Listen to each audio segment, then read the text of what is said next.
What up, YouTube? It's your boy Banks, and we back in the building, you feel me?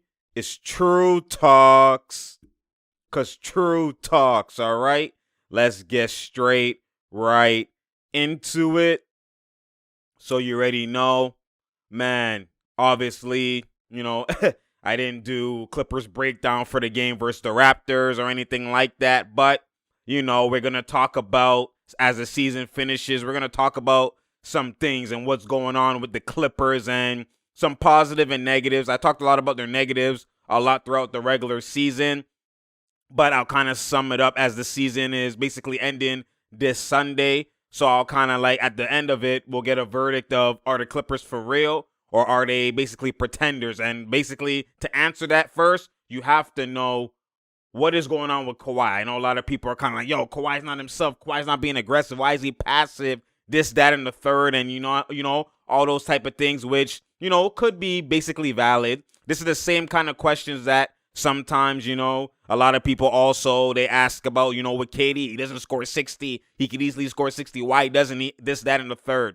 And I'm going to break it down and kind of give context to kind of clarify and give some clarity to what's basically going on in terms of, especially when it comes to Kawhi, right? So, we're going to go into, kind of what this, it starts with Kawhi first and then everything else kind of second and everything else unfolds itself and, everything is, correlates with other things and, it comes full circle. And then after the end of that, we can get a verdict that, is this team for real? Is this team solid? Is this team, are they going to make some noise? Are they, championship bound or finals bound or conference finals bound? Like we could get into that kind of, echelon. Are we going to talk about those things? Is it valid? Right. So, we'll everything will come full circle. So, let's go into that context because I give you that context. Let's go straight right into it, boy. So like I was explaining, obviously the last couple of games, what have they done? Basically the last couple of games, you've had solid play from the Clippers. Obviously they lost, I think three games ago they lost.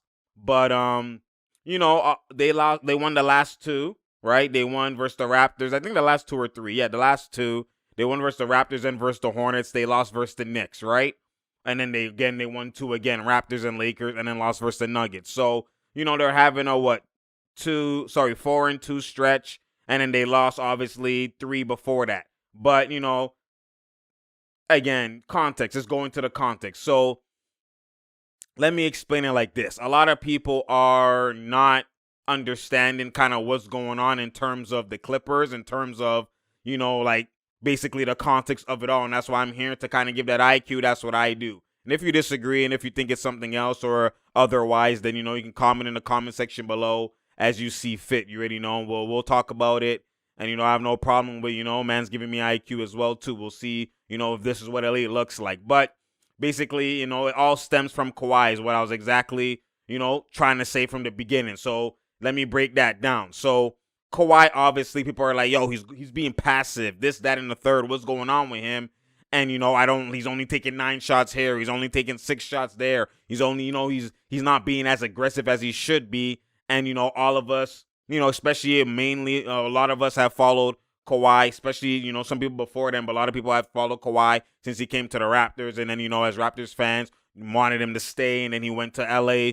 And then, you kind of still root for him because of what he did for Toronto and what he did for the Raptors. So, that's kind of like the context behind a lot of people who support and follow Kawhi and, feel like this is what elite looks like in terms of Kawhi. But then saw a lot of things kind of changed last year in terms of the bubble where obviously he was still snapping individually, but things have changed where now media and just the grand scheme of just people kind of just erase the Clippers, don't really pay attention to them because they're like, we don't pay attention to them until they do it in the playoffs. So, again, it's rightfully so because that's the context. You kind of, the Clippers were the talk, Clippers, Lakers, and they didn't even get to a conference finals. And they lost a 3-1 lead. So, rightfully so, they shouldn't be in the hoopla. They shouldn't be, people should obviously at the back of their mind, do we really believe in them? what's going on because we believed in them last year, and then look what happened, right? So we get all of that type of context, and we understand it, and it's, like I said, it's rightfully so. So now let's actually break down and let's actually kind of like see what's going on with Kawhi. So that kind of correlates what I just explained, the backstory, the history, the context with Kawhi and the Clippers, how last year in the bubble, remember, Kawhi was going to work in all series. He only didn't go to work in one game, which was game 7, which to me, I was like, if you're that guy, Kawhi, come on now. This can't happen.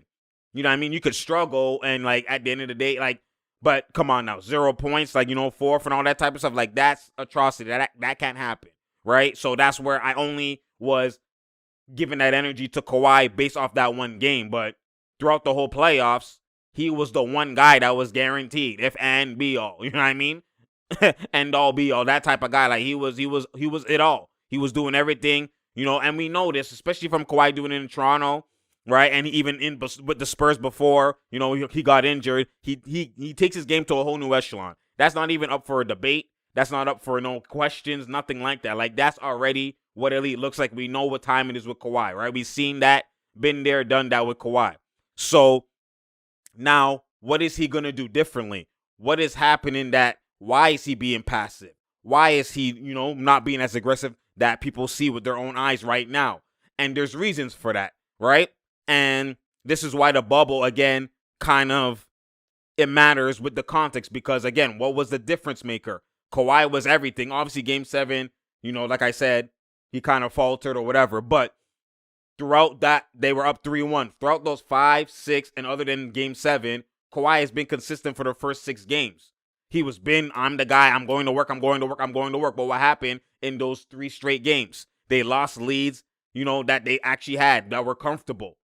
And Kawhi, only other than game 7, his play didn't change. He was still that guy. But what was the context? The context was they realized Kawhi is that guy. Like it goes for the Raptors. That's why people, when they go with the Raptors, they had a solid team. We understand they had a solid team. But Pascal, Lowry, all these Van Vliet, they stepped up. Yes, they stepped up. But why were they able to step up? Kawhi dictated and brought and drew all the attention. So now these guys aren't game planned for. So now it's like we want them to go off. And then you saw in the bubble, them going off on their own isolated. It's harder to go off like that and go to work when we now focus on you. That's what you saw with Pascal. That's what you saw with other players, right? It's like obviously Lowry, Van Vliet, they're going to have 1 or 2 games where they snap. But to have a consistent every game, getting almost 30 or 30 plus or whatever, every game. Only the superstars can do that because of the ability they possess. And some of those guys even do that with double teams. You know what I'm saying? And that's what I was saying. You saw in the Philly series in game 7, it was nothing. It was just Kawhi. It was just Kawhi. So people have that context going in with to the playoffs with him with the Clippers. And then not only that, he's snapping versus the Mavs, right? He's snapping versus Denver. So Denver's like, enough is enough. We're gonna force everybody else to beat us, not him. And that was the context. That's why you've seen Kawhi complain about, I'm getting double teamed. Are we going to, what is going on? He tried to blame Doc. Obviously, not tried. He blamed Doc that, we keep doing the same shit every time. It's not working. I'm getting double teamed. Let's switch it up. But at some point, what are the players who aren't getting doubled? What are they going to do? And that's why you've seen people who say PG, the bubble, pandemic P, and whatever the case was. But like I said, what was consistent was Kawhi's play. But the thing that broke them, the thing that didn't have them go on this high tier and didn't continue and go to the conference finals was force the ball out of Kawhi's hand, and now it's chaos. And that was the theme in the bubble. Obviously, the reasons for that was, again, chemistry and this, that, and the third. Yes, that was part of it, as well as some of them didn't want to be there and then get into the bubble late with Trez and Luo in and out the lineup, Pat Bev. All of that stuff matters as well too. Then you had the fatigue factor and the psyche and the boiling up and almost fighting, all that type of stuff. It all was factored in together and it all mattered. But again, it all started from we forced the ball out Kawhi's hands and now the chaos. Then the team imploded. So when you look at it from that perspective, it wouldn't be smart of Kawhi to just go off now that it's going to playoff time, to just go off and turn it up and just get bucket, because then you're setting the same blueprint. You haven't changed anything. Kawhi ain't like being like Milwaukee. We know that this don't. We're not Milwaukee this year because they are doing things differently. But the couple years, 3 straight years, or whatever years past, that they were doing the same shit constantly and just expected it to work. It was the same shit didn't work in the playoffs. Same shit didn't work in the playoffs. You've seen it even for 2 straight years. Kawhi's like, I'm not doing that shit. We know. He knows I'm gonna turn it up. So do I really just turn it up now and then everyone gets reliant on me? They get comfortable with me. They get comfortable with this is what it is. I only have to do X, Y, and Z because Kawhi's snapping. So if I only hit this one shot, then that's good. But Kawhi snapping, it's guaranteed 30, 40. No, he realized that wasn't the blueprint because I'm going to snap regardless. That's what Kawhi's obviously thinking. But because they have Rondo, they have different sets. You can see not only that, the personnel is completely different in terms of the shooting. The teams right now, even Reggie Jackson, the Clippers are the best 3-point shooting team in the NBA. Are they taking difficult step back shots? Only once in a blue moon, but normally what they do is they hit open shots because of the attention Kawhi's drawing. And they're potent with their threes that now later down the clock, if they have to take a force, hezzy pull up or step back 3, they can still hit it because they're already hot. They're in rhythm now. There's a different flow going on. Before they shot threes situationally. Now, literally, they go to the 3 as often as they go to any other shot. Even more than they go to any other shot. Because why? That's what is open because the tension Kawhi is drawn. Everyone knows who is who in the league. So when now Kawhi runs pick and roll and he goes to the mid-range and he's about to do his pull-up that's guaranteed, you know what I mean? The guy, they pre-rotate, so he kicks it to the corner, that's bucket. And even if Kawhi doesn't get an assist, he is the hockey assist. He passes it to the corner, that guy now pump fakes, goes to the mid-range, they step up, hit the 45, tray ball. If you don't step up, throw the alley to Zubats, dunk. If not, I got my pull-up. That's why he doesn't even have the pull-up because they're so worried about his ability that they don't cover everything. So now they literally have 40% shooters in all spots on the court. 40% plus. Like, if you actually take it in, the Clippers lead the league in 3-point percentage, obviously, right? Their 3-point percentage at his team is 42%. 41.5, 42% we round up over here. 42% as a team. That's great individually. If one person shot above 40 from 3, they're already in elite category by themselves. Now, as a team, you do that. Do you know how reckless that is? The only one who's on that level is the Nets and Milwaukee, and some other teams are like 38, 39, Portland 38. But 40 plus? That's potent. That's reckless. As a team, that's reckless. Take it in.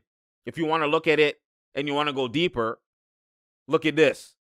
They have 1, 2, 3, 4, 5, 6, 7, 8, 9, 10, 11, 12. They have 13. The Clippers have currently on their roster 13 players that shoot 40% or above from 3. 13 players. Do you know how, I don't think people understand how reckless that is. 13 players. Now, let's go through the players. Some of them have just came to the team, and there's a small sample size. But I'll name the players. You have Malik Fitz. He only played basically like one game, whatever, he's shooting 50%, whatever. You might not count that, okay. Marcus Morris, 47%, which is reckless. 47% from 3 on the season. Luke Kennard, 46. Reggie Jackson, 43. Yogi Ferrell, he just came to the team. He's also 43. DeMarcus Cousins just came to the team. He's 42. Terrence Mann, who's been there, 42. Paul George, 41, and he even dropped a bit. Coffee, 41. Pat Bev, 41. Rondo, who just came, but he has a decent amount of games, 41. You're seeing Rondo splashy, if you ask me. You know what I'm saying? Then you got Batum, 40.4, 41. Then Kawhi, 39.6, 40. So look at all the players you have that shoot 40% plus. So you're not having this different. Obviously, they're not curling. They're shooting set shots, but they're sticking to their personnel. They're not doing Joe Harris, Shamet type of threes, right? Off curls. Only PG does that. But everybody else is just catch and shoot. It don't matter. You don't need to do curl screens OD if you draw so much attention from Kawhi, because they know if they leave him, it's auto bucket. You better love it. Or PG drawing attention from the mid-range and from the creating ability off the pick and roll. They skip past all day and then one more, bucket. One more, like, they don't even need to go to the paint. So you're seeing potent three-point shooting. Now, if the three doesn't hit, obviously it's kind of like, oh, you can see the Clippers sometimes struggle. You can see this, that, and the third. But that's the only issue sometimes that happens with them. If they're not hitting, it's kind of like they keep doing it, and expecting to hit. Which, there's gifts and curses with that. But playoff time, I don't think that would exist that much, because that's when you'll see the potency of Kawhi come out. You'll see the potency of PG getting to the mid-range come out. Not only that, the guys who are shooting three-point shots also have creating ability. You're seeing, like, Reggie Jackson spot up. You're seeing Marcus Morris spot up. Marcus Morris can get his own bucket. Before, with the old Clippers, you'll see him, because they're not passing as much and they're not, moving the ball as a team, and it's not like there's no hierarchy, which now you're seeing a hierarchy, which is part of the reason of this potent offense, which I'll explain as well too. But before there was no hierarchy, Lou Will, when he gets it, is ISO, and he's not one more pass into the corner. He's like, okay, it's my time. You get what I'm saying? Now Marcus Morris, it flows like that. Marcus Morris is going to get his my time. PG is going to get his my time. Kawhi going to get his my time. You have every man that's going my time mode. Then even Reggie Jackson will do it as well too. Like, you have Bear Man trying to do that. But now there's a hierarchy. Play like a role player, y'all. Hit when you get your three, catch and shoot that bitch without no worries for the rest of my days. You know what I'm saying? Shoot that. But at the end of the day, you know what I'm saying? That now brings a hierarchy, because when you now are putting those guys as more so a role player, where they're spotting up and they're not doing too much, they're kind of spotting up and they're an option. So you can't help. You can't pre-rotate. You do it, dime to the corner, splash. You do it, dime to the corner, one touch to the 45 because of chain reaction. Help. You rotate, splash. You know what I'm saying? You do it, they go to the corner, pass to the 45, splash. You know what I'm saying? All of that is there. So they have three-point shooters all around, three shooters at minimum around the pick and roll action that's going on, right? And even Rondo's becoming one of those shooters. Now you establish the utmost confidence in these shooters. And what does that do now? It makes a hierarchy where the guys who are creating, the guys who are playmaking, the guys who are running the sets and getting buckets is Kawhi and PG. And that's the hierarchy it creates. It creates that we know our roles. That's why you see potent offense. That's why you see, even if they don't have it, sometimes a pass, it comes back to Kawhi, then he does it, then he does a last-minute pass, and he doesn't have to force anything. And that's part of the reason why you're seeing Kawhi look not as aggressive as you normally used to seeing him. Because before he just get bucket. He still get bucket, but if mans are over helping and now I have snipers around me, there's no need to force what? It's not like he's just not trying to score and he's just forcing the pass. No, he's trying to score, but they help pass. The same thing KD be doing. There's no need to force that. If I have potent shooters around me, I'm going to force that. If mans can't score, I'm going to force that. And that's what sometimes you see Kawhi not doing. But the reason for Kawhi not doing that is because he wants to create an atmosphere. He wants to create a dynamic where if they always are used to me, the end all be all save all, they won't know how to get a bucket. They won't know how to score. They won't know how to play off of me when I get double teamed. They won't know how to react to that. And that's what you saw in the bubble. If it's all Kawhi, and then now I get double and I pass it and now it's just chaos, that doesn't last long. That's not indicative to us going far. And that's why you're seeing Kawhi change his approach. And at first I was kind of like, Kawhi, what are you doing, man? What are you doing? Come on now, go ham. What is this shit, man? What is this? But then I'm seeing the bigger picture that Kawhi's doing. Because I promise you, come playoff time, he already knows he's going to turn it up. Every man knows he's going to turn it up. But what he's trying to do is just, even if we lose a 1-2 game, it's not about the 1-2 game. You know what I'm saying? It's about the goal, the prize, the end all be all. We want to be in the finals. So we know the game's going to slow down, right?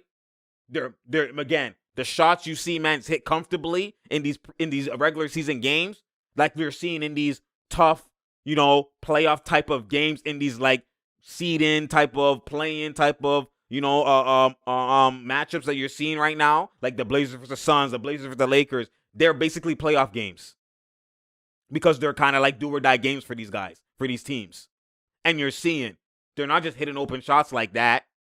They're not just hitting open shots like that as much. Like, they're not hitting it as potent as they normally hit it. Because why? When there's pressure, pressure's already in the defender in itself. And I tell people this all the time. And like, you can't just read stats and be like, oh my God, this guy shoots this. He shoots 40% from three. Did this, that in the third, and all of that type of stuff. And then think that that's automatically going to translate to the playoffs. Some of it, sometimes, yes. You can have games. That's why you see role players play great at home and don't really play great on the road. Like, because there's pressure. Yelling in the crowd. And there's going to be some crowds, right? There's not going to be full capacity, but there's going to be some crowds. But then again, it's not only just that. Even without the crowds, you've seen this in the bubble. Pressure. And now you're going back to the stadium. You don't know the rims the same. Like, pressure. It's all about the pressure. Pressure in its own self. An open shot in regular season is not the same open shot in the playoffs. Open shot in the playoffs is not like a contested shot, but it's like a bothered shot. It's like a late closeout shot. Like, it's not just open. Like, every shot is magnified. Every possession is magnified. The details, right? So it's like there's pressure on, you better make this, you better make this. Like, it's complete different context. So again, when you add that factor in, you know what I'm saying? Like, you can't, it's not the same. So you add the pressure, you add this type of stuff, it's not the same. So Kawhi at the end of the day knows, okay, you know what? Let me do it from now where they don't have to rely on me. They know they have to hit shots. They're comfortable with playmaking out of it. I pass to them, make a decision, read and react. Okay, get your own bucket. Okay, drive. Chain reaction, pass to the other corner, like do something that is that moves properly, and you're seeing a better flow because of this, and because of the new personnel and the new sets that they have. Some is similar, but they still have new stuff going on. So when you add that flow factor, when you add that Kawhi drawing so much attention and passing, and he's not forcing it or just doing pull-ups or whatever, even times he could do a pull-up, you see him actually pass because it's like he trusts them so much now. And he's, with the shooting, because they've proven it clearly when the team is shooting 40%. I think they might make history if they continue this, right? If they keep it, they might make history. I don't think a team has ever shot 41 or 42% from three before, but they might make history. So you see him trust them. You see even just a little shade, even just a little gap. You're just doing a movement and he just passes it, right? You just pass it because it's like, bruh, like, obviously, we look at it as like Kawhi, go to work, but take it in. If they're winning games with Kawhi shooting 9 shots, that's a boost. That's a boost. For the team morale. That's a boost in their confidence. That's a boost in everything. So now, when it really matters, and Kawhi's gonna ramp his level of play, already know that they're already clicking on all cylinders when it comes to the others. They're already clicking, and that's what you're seeing. You're seeing, less ISO from those guys, because before everyone used to ISO the same way. Everyone used to ISO the same amount of times that Kawhi would ISO. They try to ISO whenever they can. But now you're seeing that. You're seeing less ISOs from Marcus Morris. It's only situational, right? But most of the times it's set shots he's shooting, and then off that, if they do jump, man, still have ability, right? They're not just shooters. They're actually scorers that are now being a shooter. That's the most dangerous combination. Normally, if you just have shooters, it's just shooters. But they're actually scorers. Like, these are Reggie Jackson, Marcus Morris. You know what I mean? Not Rondo, but all these other guys that you see on the team, PG, whoever the case is, they've all been score type of guys that now are becoming spot-up shooters. So again, those score instincts don't leave. So that's a benefit. They're playing that as the hierarchy, but then when a push comes to shove and the shot clock dying is low, I can still pump fake, one dribble, pull-up, splash, right? They still have ability. So, like, this is actually a perfect way to go into the season in terms of the others, right? Obviously, ideally, you want Kawhi moving and grooving and clicking on all cylinders and having some snapping type of games so he's ready, he's on that tier. But Kawhi don't need that. Let's be honest. He just needs to be out there getting that flow. Now he knows if this guy helps this guy, they have a trust, right? Situational, right? There's one thing to have trust in your team, but when you pass to him in those situations before in the regular season, that builds trust. You can say trust all you want, but trust doesn't really get built till the experience happens, till the on the court actually happens. That's when trust gets built. Before he passed it to me in that situation, and I missed it, but I can hit it. He still passed it to me again the next time. I can hit this bit. You know what I'm saying? Like, that confidence, that type of stuff adds up, and it's part of team chemistry. Like, everything comes full circle, and everything is, everything correlates. So when you look at it from that perspective, obviously, it's not great and ideal that, oh my God, Kawhi shooting 9 shots. Kawhi's not going to work if you're just individually looking at Kawhi. But as a team-based, team-wise, like, this is actually the perfect way to go into the postseason for the Clippers. And based off of that, they look more realer than people are actually giving credit for. And honestly, that's the best case scenario for them. They don't want to be the overly Wellman felt favorites, because that's what happened last time. When they were the favorites, we saw how palms got sweaty and how it burst, right? Now they're the underdogs. They're the underdogs, so they're hunting. They're hunting again. And a lot of these guys on this team, they thrive when they're hunting. Kawhi also as well, too. Kawhi has been thriving when he's been hunting. Kawhi has never been, other than last season, Kawhi has never been in a you're guaranteed you're supposed to win situation. Even with the Spurs when he won the ring, he was hunting. They were hunting. It was the Heat. They were hunting. You know what I'm saying? Now he came to the Raptors, they were hunting. Obviously, the people thought the Raptors, were solid, whatever, but no one really talked about them like that. It was Bucks. You know what I'm saying? They were hunting. Even people had Philly over the Raptors. You know what I'm saying? So, they were hunting. So Kawhi now is not in a hunting. They're not in a hunting situation. So that should be a benefit. But again, they have great flow. They have potent shooting. Now, the only issue and the only negativity thing that I look at in terms of the Clippers that could sometimes make them not look like they're for real and make them look like a pretender where it somewhat could be valid is their clutch play. I don't really like their clutch play. And that to me is the reason why I have a level of maybe 4, maybe 3-4 type of worry, maybe 5, because big games, a lot of it comes down to clutch play. And that's where I look at Kawhi for. I don't look at Kawhi like this other stuff that people are confused about and, oh my God, he's being passive. Like, I know he's going to snap into a whole different echelon. I already know that. I'm not worried about that.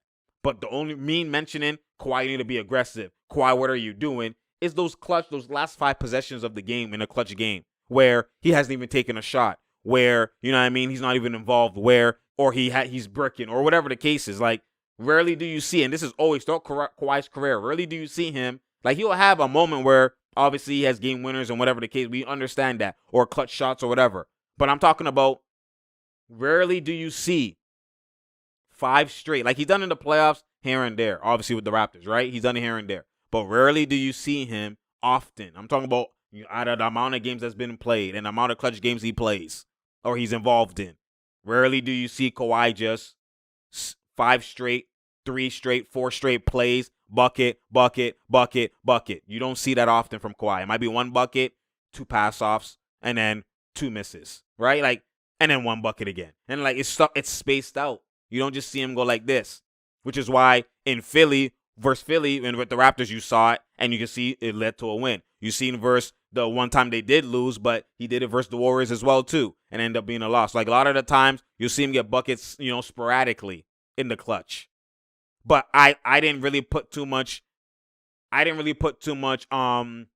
harp on it too much with the Raptors because I knew he was the main focal point on that team. So everybody trap, gap. So they kind of did sometimes force it out of his hand. So he would have to literally shoot over double team OD. And honestly, it's me being spoiled by Kobe and MJ. But guys, in this era, don't do it often unless it's like that last shot or whatever, situationally. But they don't just do it often because there's so much skill around you. You don't have to.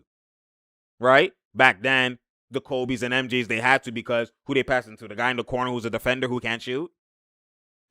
Who can't create? And if he doesn't have a shot, and they don't even shoot threes OD like that back then. So, like, come on now. Am I really passing it off to who? For you for a mid-range? I'm going to shoot this over 4. I'm going to shoot this over 3.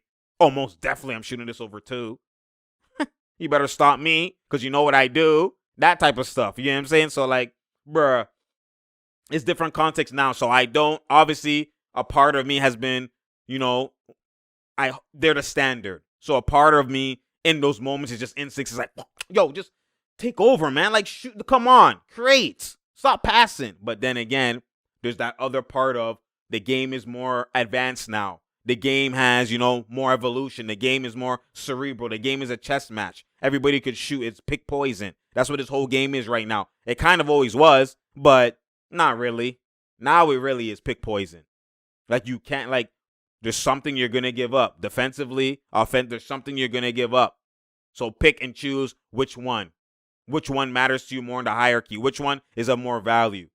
Based on the last 5 plays, now this guy's been hitting the corner all day, every day. No more pre-rotating. we let Kawhi have the shot now. So now that's the hierarchy. But to start the game, we don't let Kawhi have the shot, pass to the corner. They have to make us believe in it, right? So the hierarchy on what you kind of give up and what you kind of want to happen, because you can't stop everything. You have to pick and choose, pick your poison. It changes throughout the game. It changes, in the flow of things. It changes based on the personnel of who you're facing. It changes, it changes in the blink of an eye. In the blink of an eye.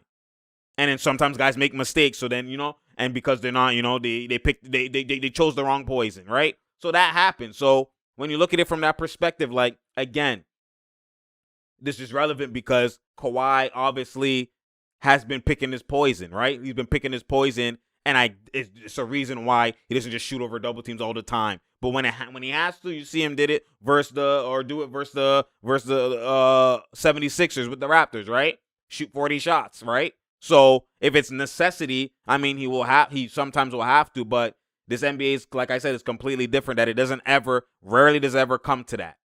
Rarely does it ever come to that. So he's building a foundation now. The team is building a foundation now. You're seeing potent offense. You're seeing, floor spacers. You're seeing potent shooting, right? Then you add the fact with Rondo playmaking, everybody playmaking. Like, everyone's become a playmaker just because the attention they draw. And the other guys who don't shoot mid-ranges and don't create like that OD, like a Rondo, it's instincts. You beat that defender, you blow by 9, penetrate, and it's dribble drive, right? Drive and kick. Like, you stop the penetration. It's what they teach you.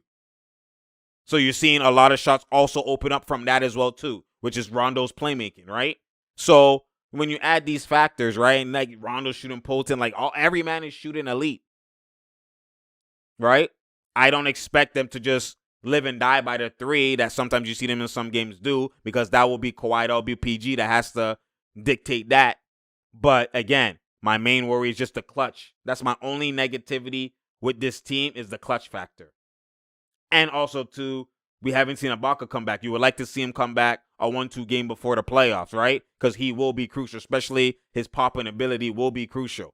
But then again, if he's not playing and Cousins is there, you've seen Cousins have the potent ability to pop as well, too. And then the low post factor. Like, you have veteran guys as role players as well, too. Like, they're literally, like, their team is more so built for the playoffs this year than even last year, because a lot of the times they still had, guys who weren't seasoned as playoff players. They were seasoned as vets in the league, but playoff players, they haven't gone through the ring, the ringer. Like, Lou Will hasn't really gone through the ringer like that, right? Like, I mean, talking about, like, competitive, conference type of championship type of second round type of games. Like, it is mainly first round stuff for Lou Will, right? Guys haven't gone through the ringer like that. Now you have Ibaka who's a champion. You have, obviously, we know Kawhi's a champion. We know Rondo's a champion, right? You have Cousins who's been to the finals with Golden State, like he's been there, right? Even though he's not a champion, right? Well, I think they gave him a ring with the Lakers. But then again, you already know, like, actual playing minutes, he went through it with the Warriors, right? You have all these other Zubats. Again, he got the last year stuff. Now the other guys have got last year. Pat Bev, they've got the last year, right? PG has gone to conference finals before. You've seen him with Pacers. Like, he's been there as well too. As much as, even though people say pandemic P, he's been in playoffs OD for real.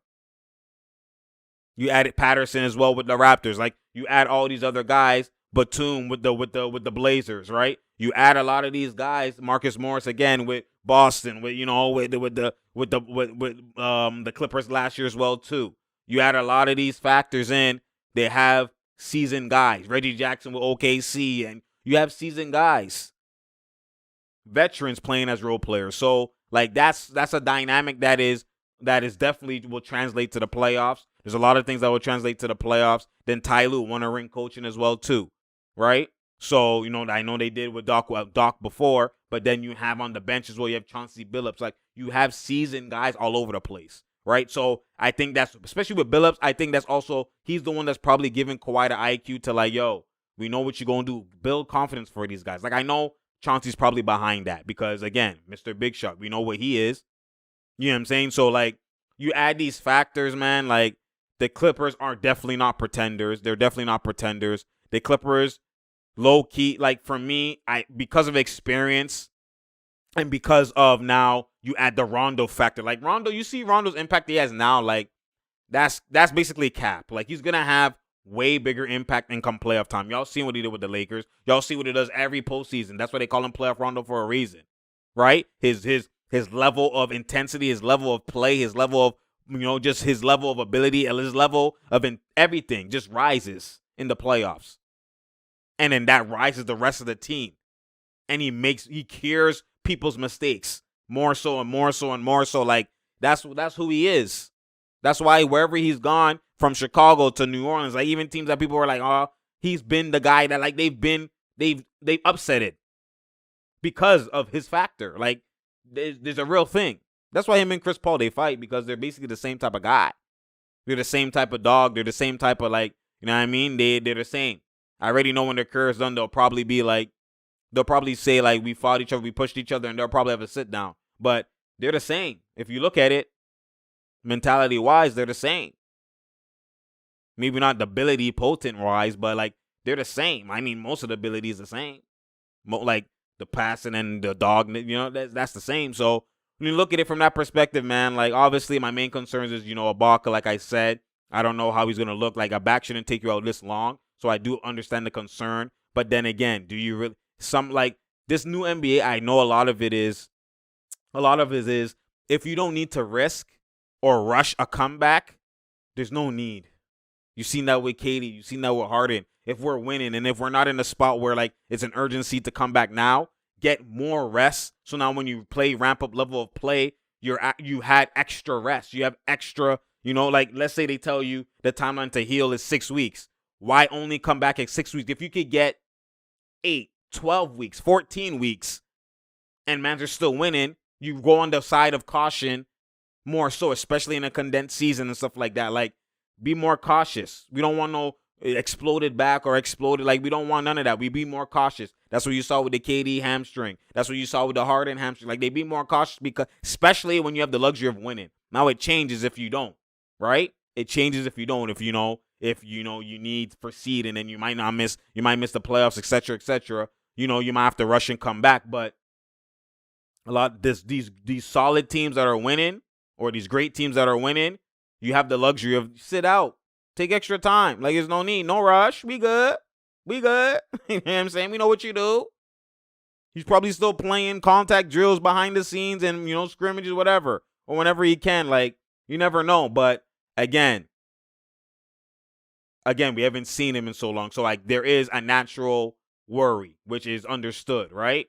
But at the end of the day, again, with Ibaka, we'll see how he pans out when he plays. But again, even if he doesn't play, like, we've seen a great dynamic with Zubac and Cousins. Cousins brings some of that Ibaka kind of stuff to the table. Not necessarily fully, because we know Ibaka's mobility is crucial, especially in, like, the defensively and stuff like that. But Cousins' girth and his position and his bodying up, he's kind of like a Gasol body. Like, you want him to play that type of defense on, like, a Jokic, and, like, body up muscle, right? Bang for bang, right? That type of, big man defense, right? So, again, luckily they've escaped Denver the first round. But then again, we already know second round, it looks like they're probably, if Denver's fourth, they won't see them to the conference. So that's I guess that's a good thing. But, you know what I mean? Like, maybe someone eliminates them beforehand, right? So we'll see how that goes. But again, with Kawhi, I understand why people's cautious or kind of skeptical with this passive, what's going on. But honestly, from looking at it, like, from that perspective, I could probably bet that that's probably what he's doing, because I've seen him get double teamed before, especially last year. That's why people are confused. You've seen him get double teamed before, or, have the same people pay attention to him, whatever, but he still is getting at least, like, 15 shots. Come on now. Like, 6 shots, 9 shots, 7, 8, like, that type of stuff. Like, that's rare from Kawhi. So again, I have to now look at it from a different lens, right? What is Kawhi actually doing? For him to do that, that can't just be normal. That's not his foot, because I see him moving the same way, getting the double teams. I see him, like, when he goes to do his pull-up, and looking the same, but he's just passing early. So you have to read, you have the footage, you have to see the game on that level to understand what's going on. So when you look at the footage and you see what's going on, then you add the context of their shooting at high rates, and you add the context of what happened last year, it clicked. I know what he's doing. I know what Kawhi's doing, right? That's definitely what he's doing. I promise you, watch. You're going to see game 1 of the playoffs, Kawhi 30. Or even if he doesn't get 30, depending on how the defense plays him, you're going to see aggression straight out the gate, 4 straight buckets. Like, you're going to see that type. Come on. You know Kawhi, what he does. You're going to see a fresh braid up Kawhi, and you're going to see straight buckets out the gate. Like, we already know what time it is with Kawhi. Like, that's not even a debate. Like, that's, come on now. If you know, you know. Well, you shouldn't even be if you know, because we all know. Even if you don't know, you've seen it. You know what I'm saying? So at the end of the day, like, when you add all these factors in, I believe in the Clippers. At least they go further than the second round. Again, the West is tough, so it's hard to say anybody is guaranteed going to the finals for the West. Like, it's tough, man. You have teams that have have risen way quicker than people expect them to. Like, I called Phoenix Suns being a top 3 seed. I already knew what time it was. I already know what Chris Paul does, and I already know what Devin Booker is. He just hasn't had that light. He hasn't had that team yet. We already know who he is. You know what I'm saying? Like, you add all these factors in, the West is tough. The West is tough. Like, the fact that the Lakers are the 7th seed right now, the West is tough. Blazers obviously messed up an opportunity last night to guarantee the 5th seed, but, they still might be able to get it if Mavs lose 1 game out of the 2.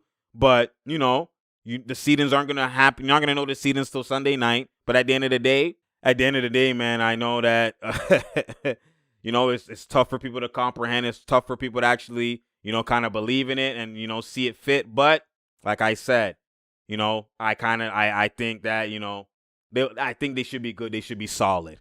Again, anything could happen in the West. But if I had to, bet my money, that should have happened last year. That happened last year. I don't think it's going to happen when you add all these pieces, or you add all these factors in. You know what I'm saying? I don't think so. So, again, we still have to see how it does pan out. We still have to see. But, this is what this is. I think this is what Elite looks like. And, imagine, like, this team's already looking like this now. Imagine now you add a snapping Kawhi. Come on now. Like, how people always saying they need PG to snap. He don't have to. PG could do the same Pandemic P type of shit. And yet they were still up in each of those games. What changed was everybody else, and the fact that they relied on Kawhi. Now Kawhi didn't snap. That was a problem. So if Kawhi, even if the same thing happens, and if Kawhi snaps in all those games, they don't lose. Okay, now if Kawhi doesn't snap and they're moving like this, they don't lose. PG is kind of just a bonus. He's a bonus. He's he's the X factor for like guaranteed finals. Like, if he's snapping on Kawhi level, that's guaranteed. Like, come on now. But just going to conference finals, even with PG, if PG struggles, they should be able to, with this deep roster, with Kawhi snapping, and with, this high IQ Rondo and all this other parts, and the 3-point shooting potency, they should already, come on now.